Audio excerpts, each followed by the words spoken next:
Bonsoir et bienvenue sur les Chroniques du Camino, 5e saison. Alors aujourd'hui, c'était la deuxième étape entre San Sebastián et Zarote. Donc on a fait un peu plus puisque là, on se trouve dans la ville de Guetaria, qui est un joli petit port de pêche. Alors tout simplement parce qu'arrivé à Zarote, on n'a pas trouvé d'hébergement.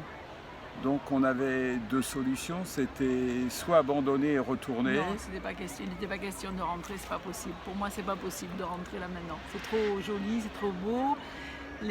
Physiquement, moi, je me sens de mieux en mieux, donc du coup, il faut continuer là. Voilà, donc on a fait quelques kilomètres de plus et on se trouve donc à Guetaria, magnifique petite ville. Alors ceci étant, l'étape d'aujourd'hui était vraiment très très belle. Une étape qui a démarré par un fort dénivelé, mais là depuis que je suis sur le Camino del Norte, j'ai l'impression que les Pyrénées plongent directement dans l'Atlantique sans transition. Tellement dès qu'on démarre d'une ville, on a un gros dénivelé, quoi. Oui, ça monte et ça descend, donc on a des gros dénivelés en montée, mais après on a des descentes qui n'en finissent plus aussi. Donc on fait tout travailler, les genoux, les jambes, les cuisses, tout. Donc un terrain très vallonné sur plusieurs types de chemins, magnifique, toujours sur le bord de la mer, et donc on a traversé des villes comme Orio, Zarote et donc Guetaria ce soir.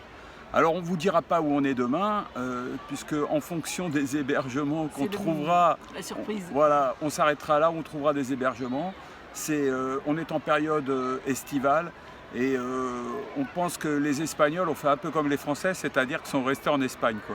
Et comme toutes les auberges municipales sont fermées, donc du coup il faut qu'on se rabatte sur d'autres moyens de logement, et c'est vrai que c'est un peu plus difficile. Alors, ça m'a inspiré cette petite aventure, ça m'a inspiré donc ne jamais abandonner. Non, jamais. Voilà, On trouve toujours et une donc solution. finalement, en n'abandonnant pas, on a vraiment trouvé une solution.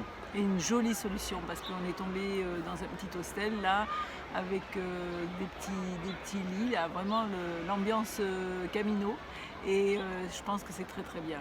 C'est bizarre d'ailleurs de voir le Camino passer dans des villes comme ça, des villes qui sont plutôt très balnéaires, très touristiques.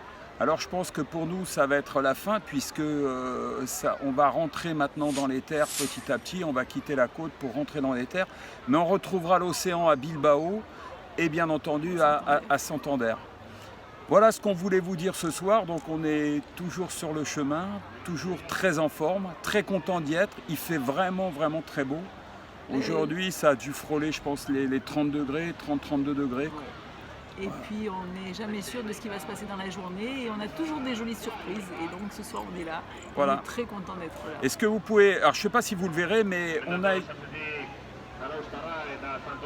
Il y a un concours d'aviron avec des équipes d'Espagnols qui font, et dans le Pays Basque, c'est vraiment quelque chose qui est important, et c'est vraiment magnifique. Ils ont ces bateaux et ces jeunes qui font de l'aviron, c'est très joli, au niveau aquatique, c'est superbe. Voilà, il y a une compétition derrière nous, donc on va vous laisser, on va aller voir un peu ce qui se passe sur le plan d'eau. On vous dit à très bientôt, à demain d'ailleurs. Oui, à demain. Pour les nouvelles chroniques du Camino, prenez soin de vous. Bonne soirée. Bonne soirée. On vous embrasse. On vous embrasse, au revoir. Au revoir.